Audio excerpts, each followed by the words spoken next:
કરે છે, વંદન કરે છે. સાથે સાથે આપણા જ સિહોરીના સપૂત સંવેદના ભર્યા નમસ્કાર.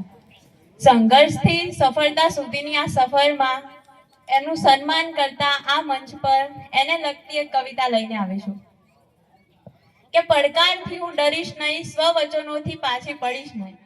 પડકારથી હું ડરીશ નહીં, સ્વવચનોથી પાછી પડીશ નહીં. રાત દિવસ મથી લઈશ હું, મહેનતમાં પાછી પડીશ નહીં. મહેનતમાં પાછી પડીશ નહીં. મારા માતા પિતાના મુખ પર સ્મિત મારે રેલાવું છે. મારે માતા પિતાના મુખ પર સ્મિત મારે રેલાવું છે. ગર્વથી છાતી ગજગજ ફૂલે એવું કંઈક કરી બતાવવું છે. આ શરીર ભલે ને થાય થાકી, આ શરીર ભલે ને થાય નરમ, નરમાશું અનુભવીશ નહીં. રાત દિવસ મથી લઈશું, પરિશ્રમમાં પાછી પડીશ નહીં. મહેનતમાં પાછી પડીશ નહીં. આદર્શ મારા છે પુષ્કળ, હવે પુષ્કળના આદર્શ મારે બનવું છે. અથાગ પરિશ્રમના ભાગ રૂપે જગ મનમાં મારે વસવું છે. પરિશ્રમના ભાગ રૂપે જગ મનમાં મારે વસવું છે. પરિણામ ભલે ને હોય વિપરીત, પરિણામની પરવાહ કરીશ નહીં. રાત દિવસ મથી લઈશું, પરિશ્રમમાં પાછી પડીશ નહીં. અને હા, આજનો સંઘર્ષ એ કાલની ઓળખ છે. આપણા આંસુ એના સાક્ષી છે. જે લડ્યો નથી એ તો જીત્યો જ નથી. તો કહો ને પોતાની જાતને કે હું લડ્યા વિના પાછો જવાનો નથી. જય હિન્દ. વધારી ચૂક્યા છે.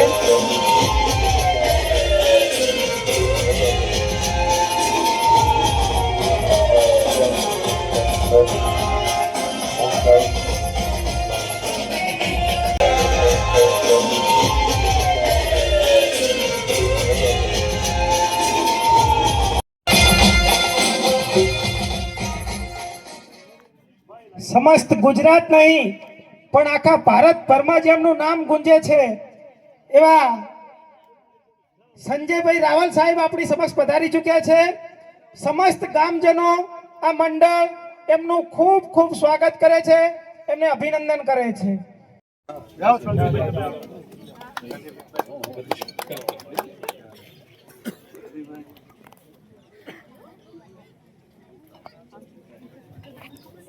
સ્વાગત કરવા માટે સ્વાગત ગીત લઈને આવશે આપણી શાળા નંબર 1 ની વિદ્યાર્થીનીઓ.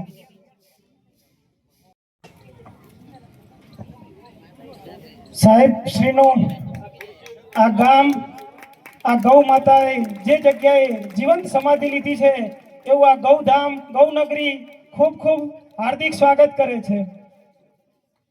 રાત દિવસ જે કોઈ પણ કાર્યક્રમ હોય એ કાર્યક્રમમાં મદદરૂપ થતા દરેક વડીલો અને જે આપણા કાર્યકર્તાઓ છે એમનું આ મંડળ અને ગામ આભાર માને છે.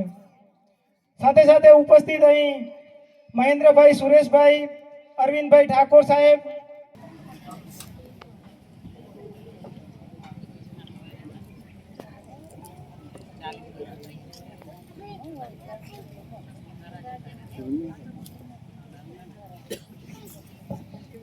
હેલો.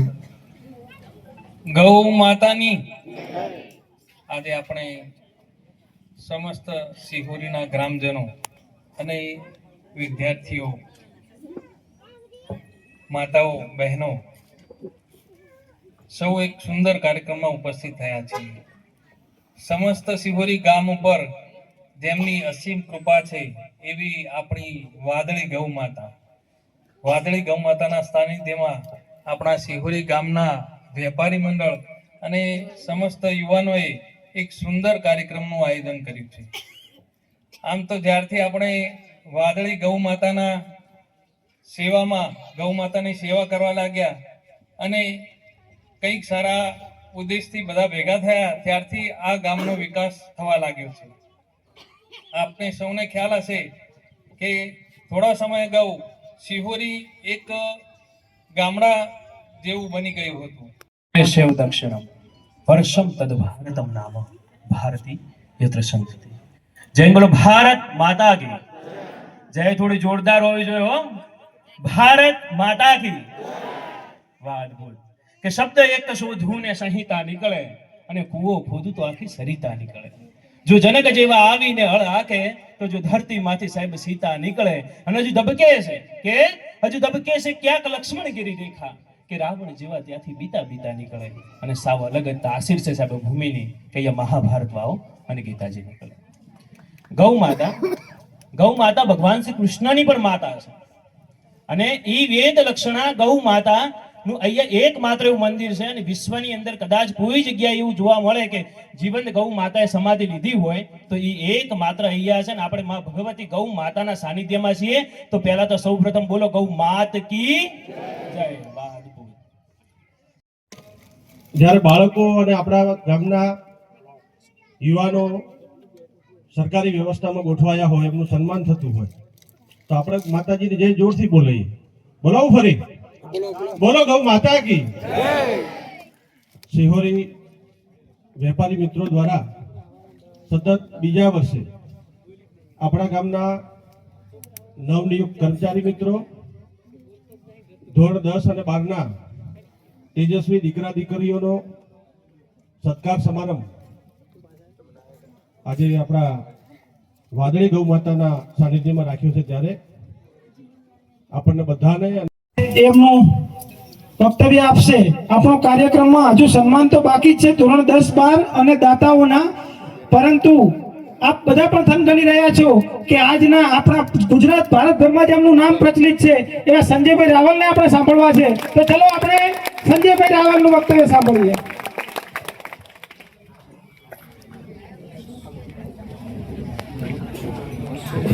હલો હલો હલો, તમે બેસી જાઓ ને ભાઈ, વિડીયો વાળા ભાઈ. આ તો નીચે બેસે. ચાલુ કરીને ભાઈ બહુ બધા કઈ નહીં ઉતારવા જેવું નથી મારે.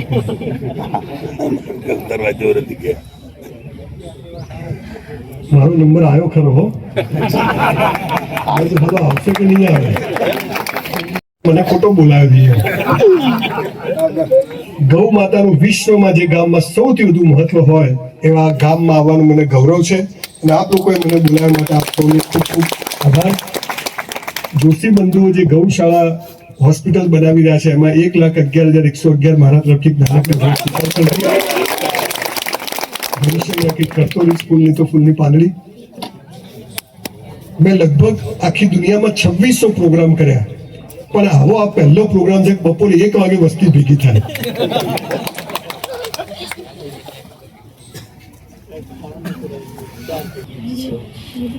હું એક પ્રોગ્રામના લાખ રૂપિયા લઉં છું, પણ જયારે બનાસકાંઠામાંથી આમંત્રણ હોય ત્યારે કોઈ દિવસ પૈસા લેતો નથી.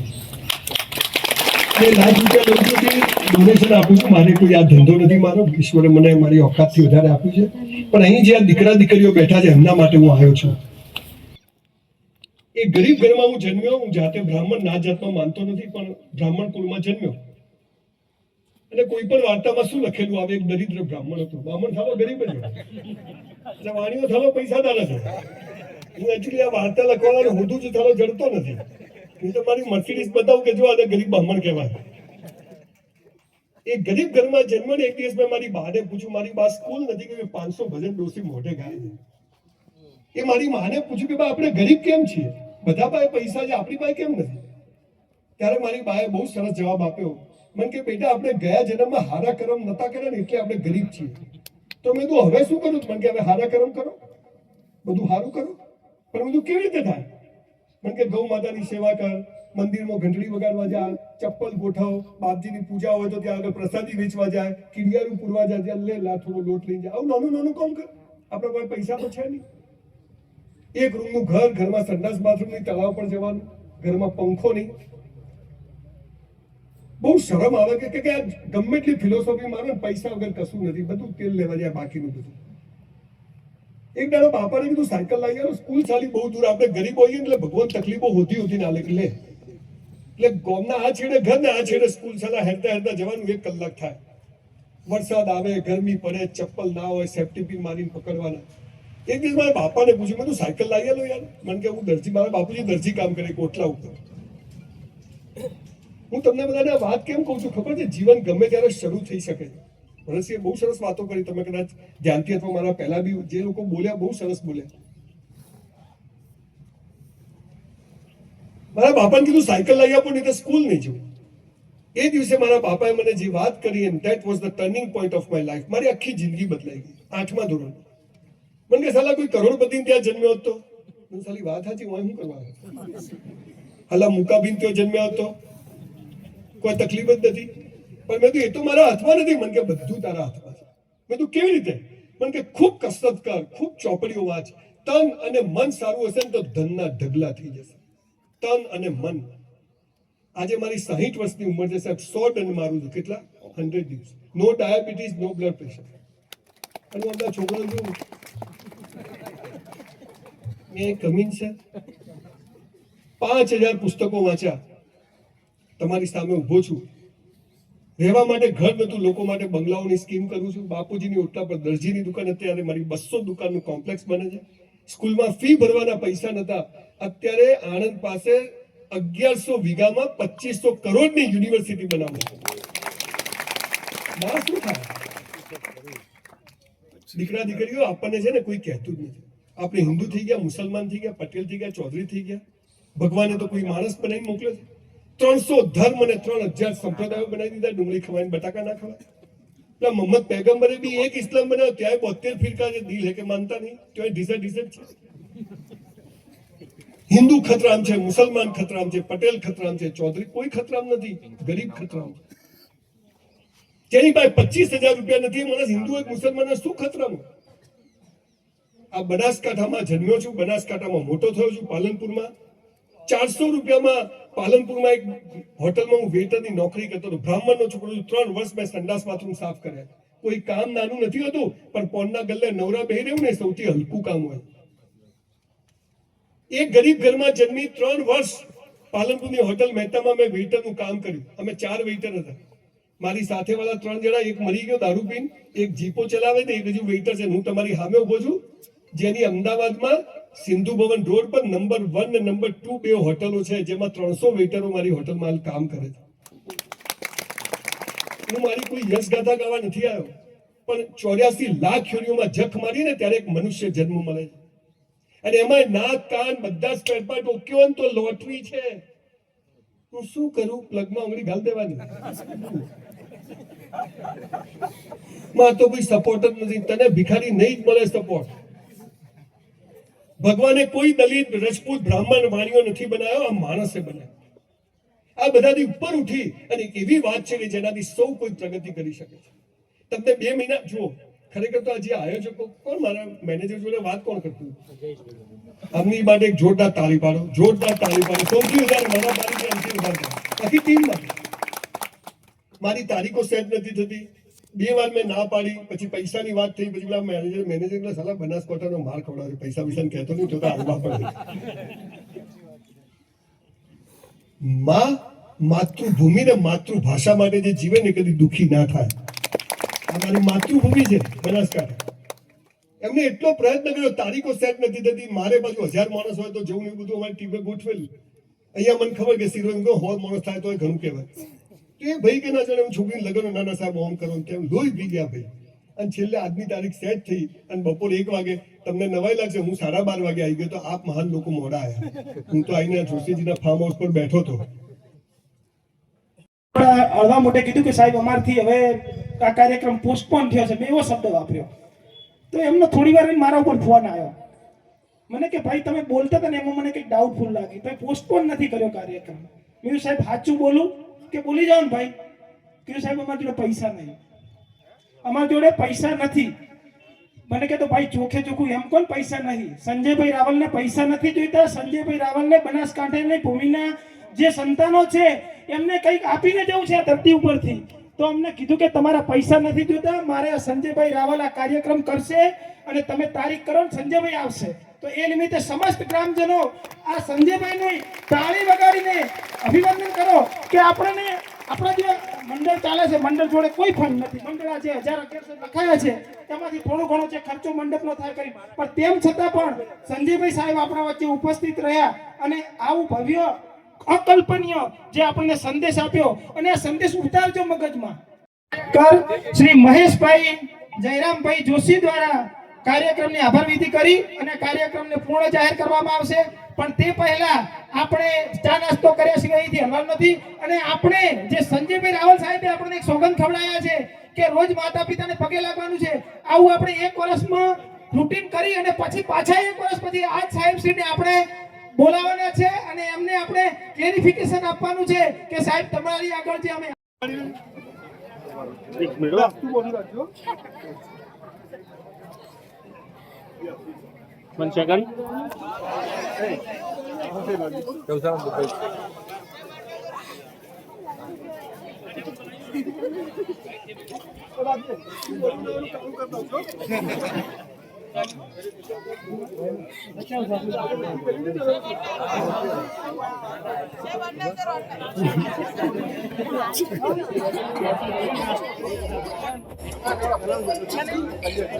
સાહેબશ્રીને એક વિનંતી છે કે અમારા વિશ્વનું એકમાત્ર જીવંત ગૌ સમાધિ ધરાવતું મંદિર શ્રી વાદળી ગૌ માતા મંદિરમાં આપ દર્શન કરશો અને સાહેબ વહેંચણી ચાલુ થઈ ગઈ, બધા નાસ્તો કરી પાણી પી અને પછી જઈશું. થોડું સમયમાં આગળ પાછું થયું તેમ છતાં પણ એક